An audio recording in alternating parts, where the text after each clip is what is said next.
Está no ar o programa Jundiaí Entrevista. Hoje nós recebemos aqui o Dr. Jefferson Barbim Torelli, que é juiz titular da Vara da Infância e da Juventude aqui de Jundiaí. Tudo bem, doutor? Obrigada pela presença. Tudo bem. Doutor, há quanto tempo o senhor é juiz da Vara da Infância aqui da cidade? Desde 1999. Este ano completará 17 anos que estamos aí na área da infância e juventude. Antes o senhor trabalhou em outra área da justiça aqui em Jundiaí? Não, o começo da minha carreira foi em Campinas, depois passei por algumas cidades do interiorzão, até vir para Jundiaí. Então já são 23 anos de magistratura, sendo 17 aqui em Jundiaí. E o senhor já morava aqui também, né? Foi criado aqui na cidade? Sim, desde a infância. Embora eu tenha nascido em Santo André, desde os 4 anos de idade moro em Jundiaí, estudei aqui, vivi minha vida toda aqui. E gosta muito pelo jeito, né? Com certeza. Sou mais jundiaense do que muitos jundiaenses, né? E vamos falar um pouquinho então sobre esse seu trabalho, voltado especificamente para criança e adolescente. É muito difícil trabalhar com esse público, doutor? Nós temos alguns desafios muito grandes. A área de infância e juventude possui problemas desafiadores. Jundiaí é uma cidade rica, mas possui algumas áreas de vulnerabilidade social grande e há uma demanda grande na área de infância e juventude, como em todas as cidades do Brasil. Jundiaí não é diferente. E o senhor fica lá no fórum mesmo, seu dia a dia de trabalho? A Vara da Infância funciona dentro do fórum e ali nós recebemos todas as situações envolvendo a criança e o adolescente, algumas que vêm da delegacia, muitas que vêm dos conselhos tutelares, outros casos que chegam diretamente à infância, casos que chegam por meio de advogados. É um número grande de casos. E então quer dizer que os conselhos tutelares e até o Conselho Municipal da Infância e Juventude, eles têm um papel importante? Importantíssimo. Nós temos em Jundiaí a sorte de contarmos com 3 conselhos tutelares que trabalham muito bem. O Conselho Municipal dos Direitos da Criança e do Adolescente também desenvolve um trabalho importante na cidade e muitos casos são resolvidos diretamente no Conselho Tutelar. Os casos mais graves, os casos que demandam uma intervenção judicial, é que chegam ao fórum. E quando o senhor começou nessa área, né, nessa vara, já tinha sido publicado o Estatuto, o ECA? Já, o Estatuto é do ano de 1990, a Vara de Infância e Juventude de Jundiaí foi instalada em 1999, então já havia o Estatuto, que é um instrumento legal importantíssimo no trabalho nessa área da infância e juventude. Esse estatuto ele é atualizado, ele tem emendas, mudanças, ou ele é o mesmo de que foi lançado em 90? Não, como acontece com a maioria das leis, ele tem sido atualizado, né? A realidade que havia no Brasil em 1990, evidentemente, já não é a mesma de hoje. Então, ao longo desses anos, o Estatuto tem passado por algumas reformas com o objetivo de adaptar a realidade atual, a lei à realidade atual. E o senhor dá aula também, alguma coisa assim? Que eu vejo que muita gente que trabalha na justiça também dá aula para a faculdade de Direito ou consultoria. Eu leciono na Faculdade de Direito Padre Anchieta, já faz vários anos, né? E tenho também uma atuação na área de coordenação de estágios da Faculdade de Direito. Então, além da carreira da magistratura, procuro ter essa atuação também docente. E o senhor se formou e chegou a advogar? Sim, eu me formei em 89 na Universidade de São Paulo, advoguei durante 2 anos, exerci o cargo de delegado de polícia durante 3 anos, até passar no concurso para a magistratura. Quando o senhor passa nesse concurso, ele já é específico para trabalhar com infância e juventude? Ou o senhor se torna juiz e depois lá dentro existem trâmites que te levem a esse cargo? Na nossa carreira, o juiz começa, a gente brinca, fazendo a clínica geral, né? Então, o juiz de direito normalmente vai para uma cidade pequena, em que ele é o juiz único, julga causas de todas as naturezas. Depois, com o caminhar da carreira, o juiz vai se especializando, vai procurando uma vara especializada, que foi o meu caso. Então, comecei em cidades pequenas, atuando em todas as áreas, até vir para a área de infância e juventude.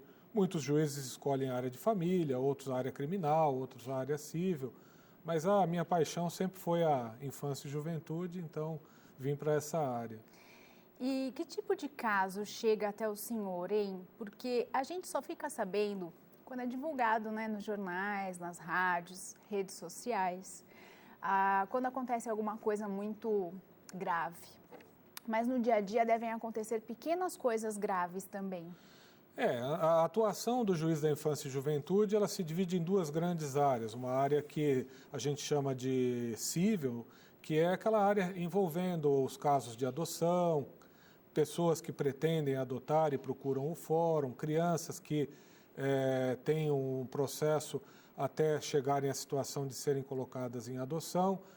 Essa é uma atuação. E temos também a atuação na área que nós chamamos de infracional, que são os adolescentes em conflito com a lei, aqueles adolescentes que cometem atos infracionais e que são processados na área de infância e juventude, na vara da infância e juventude, e que recebem depois uma medida socioeducativa. Ou vão para a Fundação Casa também? Uma das possibilidades de medida socioeducativa é a colocação na Fundação Casa. Nós procuramos, sempre que possível, medidas menos graves do que a internação na Fundação Casa e reservamos a internação para os atos infracionais mais graves. Quais seriam algumas medidas assim um pouco mais leves que a gente possa dar como exemplo? O Estatuto prevê, quando o adolescente se envolve em ato infracional, algumas medidas menos severas até as mais severas. Então, começa com a advertência, prestação de serviços à comunidade, a liberdade assistida, a semi-liberdade, até a medida mais grave, que é a internação na Fundação Casa. E antes de ter aqui em Jundiaí uma unidade da Fundação, para onde que eles eram encaminhados? Até 2007 nós não possuíamos a unidade da Fundação Casa, então os jovens eram encaminhados ou para Campinas ou para unidades em Franco da Rocha ou São Paulo. E acabou sendo uma conquista para a cidade nós termos uma unidade própria, onde os jovens da cidade cumprem a medida numa unidade dentro da própria cidade. Acho que é bom também para a família, né? Por causa dessa questão de visita, de ficar se deslocando muito. Isso é para a família e também o trabalho que a Fundação desenvolve com os familiares, visando uma preparação do retorno do jovem para a família. Então, fica mais fácil quando está dentro da própria cidade. E o que o senhor acha, assim, da população de Jundiaí com relação a esses casos?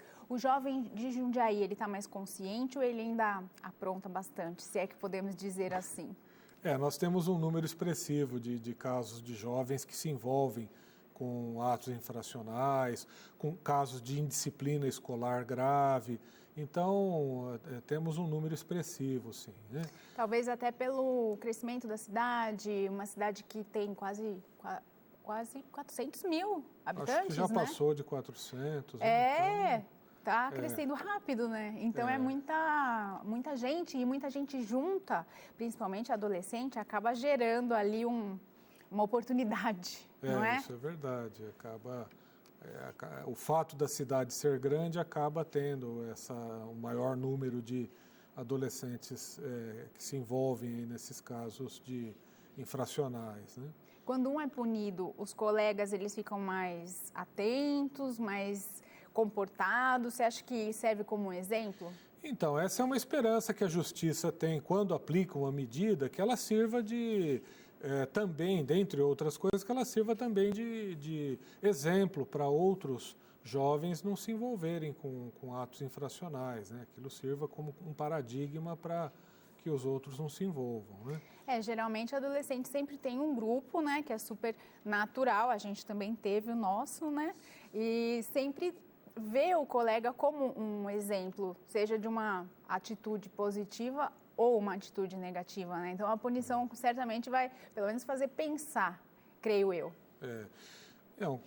Sem dúvida. Agora, uma questão muito importante é o trabalho da família, a atuação da família, né? Então, isso é algo sobre o que nós insistimos muito ali no fórum, chamamos a família, chamamos os pais à responsabilidade. Os pais têm o dever de educar os filhos, né? E isso é algo que, às vezes, parece que alguns pais se esquecem um pouquinho disso, né? Então, nós sempre temos esse diálogo com os pais, a necessidade de acompanhar os seus filhos, dialogar com os filhos adolescentes. Isso é muito importante. Essa atuação da família, dos pais, é fundamental. A gente vai para o intervalo agora? Sim, então a gente vai rapidinho para o intervalo e daqui a pouco a gente conversa mais com o doutor. Jundiaí Entrevista de volta, lembrando que hoje o nosso convidado é o Dr. Jefferson Torelli, juiz da Vara da Infância e Juventude aqui de Jundiaí. Doutor, essa questão dos pais educarem os seus filhos, não é a escola que educa, a escola ensina, mas a educação é em casa, é pai e mãe, e na falta desses, familiares, parentes ou responsáveis. Exatamente, isso é algo sobre o qual nós insistimos muito no nosso trabalho na infância e juventude, da necessidade dos pais, ou quando a criança não está sob a guarda dos pais, mas dos seus guardiões, do seu tutor, esse dever que a família tem de educar os filhos, de impor limites, de orientar, de educar, enfim. Porque, como foi bem dito, a função da escola é ensinar, é dar o conteúdo pedagógico. A educação é dever dos pais. O senhor tem filhos, doutor? Tenho 2 filhas. Quantos anos? A mais velha, 17, a mais nova, 15. E elas devem ter crescido vendo um pouquinho do seu trabalho, acompanhando um pouquinho do que o pai faz, né? Elas sabiam desde cedo com o que o senhor trabalha? Sim, desde criança elas sabem e isso que eu digo dos pais, eu sempre procurei fazer em casa, né, de educar, de dar essas orientações. E o fato de elas serem filhas do juiz da infância, às vezes, traz um pouco de responsabilidade para elas também, porque eu sempre digo que elas devem dar o exemplo, né? Elas devem ser o exemplo, devem dar esse exemplo aí de boas filhas, né? E, felizmente, isso tem sempre ocorrido, tenho essa felicidade de isso sempre ocorrer. Que bom, é tão bonito a gente ver, né, quando a família dá certo, é bem estruturada, né, tem uma harmonia, mas muitas vezes as pessoas elas querem tanto ter filho, eu trabalho muito, eu preciso ter filho logo, eu estou ficando mais velha, mas depois não para de trabalhar muito e acaba não dando atenção para aquele filho que ela tanto quis. Eu já vi casos como esse e também eu já soube de casos de pessoas que têm filhos, às vezes até sem querer, e se envolve às vezes com drogas, com bebidas, com baladas e deixa de lado a criança, deixa com o pai, com a mãe, tia. Acontece muito mesmo? Isso acontece às vezes, né? É o que nós pensamos que tenha de ser a paternidade responsável, né? Quem quer ser pai, quer ser mãe, tem de ter essa responsabilidade para com os filhos, né? Muitas vezes abdicar de muitas coisas, do trabalho, ou muitas vezes abdicar de lazer e tudo mais para cuidar dos filhos, para poder dar uma atenção, uma educação aos filhos, né? Isso e aí, importante. Se um pai deixa o filho, por exemplo, em casa e sai à noite, ele pode ser chamado na justiça também. Isso às vezes acontece, né? De pais pai, mãe, que saem de casa, deixam os filhos sozinhos, deixam os filhos trancados. Essas situações às vezes exigem uma intervenção da polícia, do conselho tutelar. Isso depois é comunicado ao fórum. Agora, conta para mim, o que te vem à memória, assim, de um caso que o senhor já tenha pego nesses anos todos, que mais te marcou aqui em Jundiaí? Já tivemos casos dramáticos aqui em Jundiaí, casos de violência contra a criança, casos de abandono de crianças. Eu me lembro de um caso muito triste que nós tivemos aqui, de um pai que trancava o filho num sótão e deixava dias ali. A polícia interveio, libertou a criança. Me recordo de alguns casos de crianças espancadas, de crianças que são vítimas de violência. Esses casos, felizmente, não são tão comuns, mas marcam muito a a carreira. E nesses casos, muitas vezes a justiça processa os pais e, em alguns casos, até retira o poder familiar dos pais e coloca a criança em adoção. E por outro lado, né, apesar da gente ter registro de casos tão graves aqui na cidade, a gente tem também uma boa procura pela adoção. Quer dizer, a impressão que a gente tem aqui em Jundiaí é que as pessoas são bem abertas a isso, elas querem adotar. Tanto que é bem organizado esse setor, existe um grupo também de apoio a esses potenciais pais e mães? Em Jundiaí nós temos esse trabalho bastante competente, né, que o Poder Judiciário, em conjunto com algumas entidades e grupos, tem desenvolvido esse trabalho, tanto na preparação das pessoas que pretendem adotar, que querem ser pais por adoção, como também no acompanhamento daquelas pessoas que já adotaram e que têm dificuldades, principalmente nos casos de adoção tardia, em que a criança maior é adotada. Então, há esse trabalho muito importante, né? E hoje, como é que está a fila aqui em Jundiaí de adoção? Porque muito se fala, né, em fila de adoção, que demora muito. Eu mesma eu não tenho filhos e já ouvi falarem para mim, entra logo na fila de adoção, senão quando você quiser vai demorar 3, 4, até 10 anos para você ter o filho. Só que no meu caso, eu realmente não quis, eu tomei a decisão de não querer adotar, por motivos muito particulares, mas quem quer tem que ter essa pressa? Na verdade, as pessoas precisam amadurecer a ideia, se querem realmente adotar. Essa acho que é uma decisão muito importante da pessoa, do casal, precisa ser muito bem amadurecida. Uma vez que tenham decidido, devem procurar o fórum para iniciar o processo de habilitação. Né? Todo aquele que pretende adotar precisa obrigatoriamente procurar o fórum, se cadastrar como pretendente à adoção para passar por um procedimento de preparação e depois entra no cadastro, que popularmente é chamado de fila de adoção, né?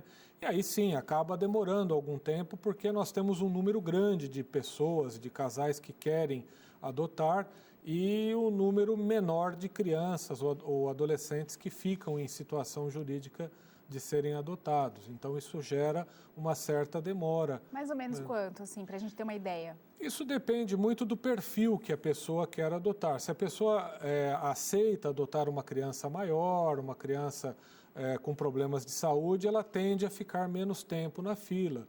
As pessoas que optam por um perfil de criança menor, de crianças menores ou de bebês, tendem a ficar mais tempo na fila. E deve ser a maior procura mesmo, né? É a procura maior, por isso que acabam ficando mais tempo na fila.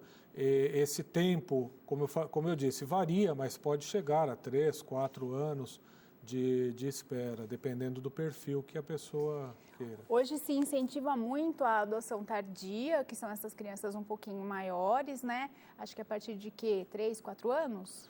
A partir de 4 anos nós já consideramos, 4 anos já consideramos a adoção tardia, né? E que se elas não forem adotadas, muitas vezes elas podem chegar a fazer 18 anos na casa lá, é transitória? A casa transitória ou a casa de Nazaré. Nós temos alguns casos de jovens que não conseguiram ser adotados, já chegaram mais velhos à instituição de acolhimento e acabaram ficando até os 18 anos. Mas depois... e aí, o que acontece? Se isso não deveria acontecer, mas se acontece de completar os 18 anos, depois é feito um acompanhamento. O jovem sai da instituição, mas há uma equipe que faz um acompanhamento com colocação em emprego, com orientações de vários tipos, para que esse jovem não fique desamparado depois dos 18 anos. Né? Uma situação bem diferente, né? Uma história de vida que eles devem ter, assim, completamente diferente do que a gente está acostumado a ver dos nossos vizinhos, dos nossos colegas. É um guerreiro esse adolescente. Não, sem dúvida. Nós temos histórias bonitas, né, de jovens que ficaram até os 18 anos e que hoje trabalham e que formaram família e que estão vivendo uma vida de sucesso. Então, esse é um lado, ao mesmo tempo triste, mas ao mesmo tempo de sucesso que a gente percebe.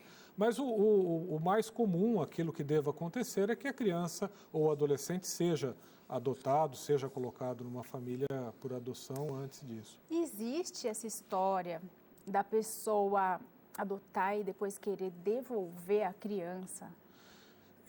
Pela nossa lei, a adoção é irrevogável e irretratável. Uma vez que o casal ou a pessoa tenha adotado, isso não tem mais volta, né? Por isso que é feito um trabalho muito sério de cadastramento, de habilitação do pretendente à adoção. Depois, antes de se dar a sentença de adoção, é feito um acompanhamento no processo até que seja efetivada a adoção, né? Então, é feito um trabalho nesse sentido para se evitar que se queira devolver, né? Isso... É porque a gente não está falando de uma mercadoria, né? Para levar para o PROCON, por exemplo. É ser humano, é sentimento, é vida. Nós fazemos um trabalho nesse sentido para que não haja erros nesse tema. Qual o perfil hoje, assim, do pai e mãe que querem adotar, do casal? Eu não sei se pode adotar individual? Pode, a lei permite que o solteiro, o viúvo, o divorciado possa adotar individualmente. Muito embora na prática forense o mais comum é que que sejam casais que procurem a habilitação. Mas nós temos também pessoas que querem adotar sozinhos, né? E o perfil normalmente são casais de classe média ou pessoas de classe média, pessoas na faixa de 30 a 45 anos. Esse é o perfil mais comum que nós temos no cadastro. E vocês da Justiça desenvolvem alguns trabalhos de conscientização da comunidade, algum trabalho às vezes até em parceria com o poder público municipal, alguma coisa assim, para melhorar a situação de casos, né, recebidos lá pela sua vara? Sim, o Poder Judiciário, em conjunto com esses grupos de apoio à adoção, com essas entidades, realiza um trabalho de conscientização, primeiro e principal, no sentido da adoção legal, quer dizer, a adoção que deva seguir os trâmites da lei, quem quer adotar, procurar sempre o fórum para se cadastrar como pretendente à adoção, evitar qualquer tipo de adoção ilegal, né? Esse é um trabalho. E também um trabalho de conscientização, no sentido de que a pessoa deva estar convicta de que realmente essa é a vocação, né? Porque a adoção é também uma vocação, né? A pessoa precisa estar convicta de que essa é a vocação dela. É uma escolha de vida. E o que o senhor gostaria de deixar como mensagem para os nossos telespectadores a respeito dessa área, né, tão bonita que é tratar dos menores de idade, cuidar para que eles tenham uma vida boa, com segurança e longe de drogas e outras coisas negativas? Eu acho importante conversar, ou dirigir uma mensagem aos pais, ou tutores, ou guardiões, para que eduquem os seus filhos, para que imponham limites. Educar é também impor limites, é também exigir do filho, dos filhos. Então, e também o diálogo dentro da casa, eu acho que isso é muito importante. E também deixar uma mensagem às crianças e aos adolescentes, uma mensagem de que devem respeitar os pais, devem se manter longe de álcool, de drogas, de más companhias, né? De valorizar a escola, né? Nós percebemos muitos jovens que têm a escola à sua disposição e não valorizam o professor, não valorizam o ensino. Então, essa é uma mensagem que nós gostaríamos de deixar aí. Muito obrigada, doutor. É isso mesmo, né? O tempo passa, mas as boas recomendações são sempre as mesmas que a gente ouviu dos nossos pais, dos nossos avós, não é verdade? Com certeza. Obrigada pela participação. Eu que agradeço. A gente vai ficando por aqui. Jundiaí Entrevista volta na semana que vem, quarta-feira, às 8h30 da noite. Até lá!